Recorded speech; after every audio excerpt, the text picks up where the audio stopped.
Isang mapagpalang araw po sa ating lahat, mga idol. So good news po mga idol para sa ating mga tropa. At may continuity yung ating trabaho dito sa Villaverde, ano po. So ang project po na ito ay mga idol ay soon to open convenience store po.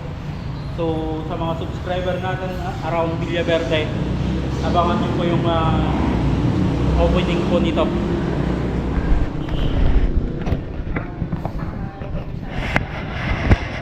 Yun mga idol, so sa mga nakasubaybay po sa aming mga reels, yung mga upload natin sa ating page, ay ito po yung tiniles po namin nung kasagsagan ng bagyong Karina, ano po. So dito sumideline yung tropa. So sa ngayon mga idol, may additional work. So nauhuli yung sa ating yung sa ating kisame na dapat sana mas mauna ito kaysa itong sa floor tiles. So unpredictable naman po. Nauna yung yung sa tiles, hindi po natin alam na papakisamihan ito. So nasadyasan sana natin yung may-ari na mas mauna itong sa kisame bago itong tiles. So nandito na mga idol. So doble ingat na lang para hindi mahulog yung ating mga gamit dito sa ating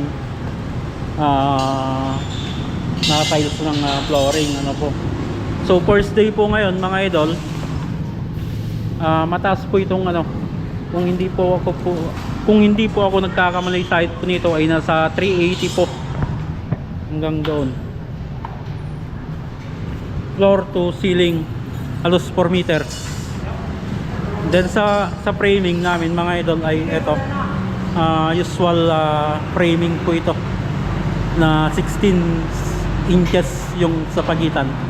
Then ito mga idol, yung sa carrying channel namin ay tatapat na lang po namin dyan sa sa may trusses dito. So nasa 60 lang yung pagitan ng aming carrying channel.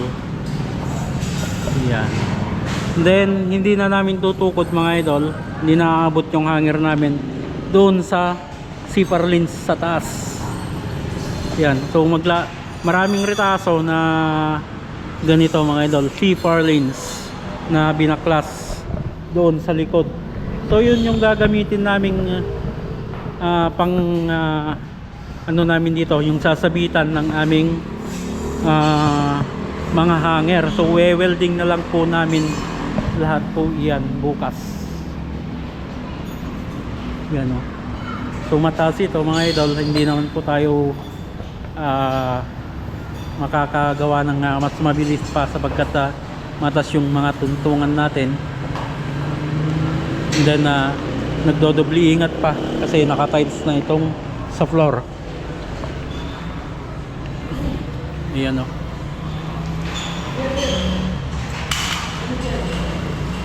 Hey, laser.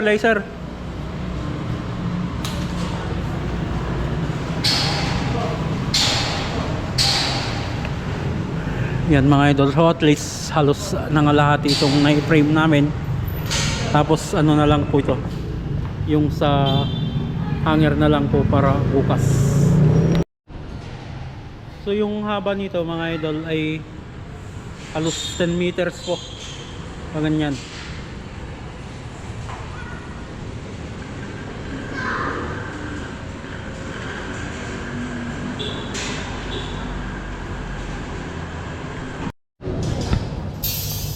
Yun mga idol, so abangan nyo po yung full accomplishment po namin dito, plain ceiling lang naman ito mga idol, madali lang po gawin.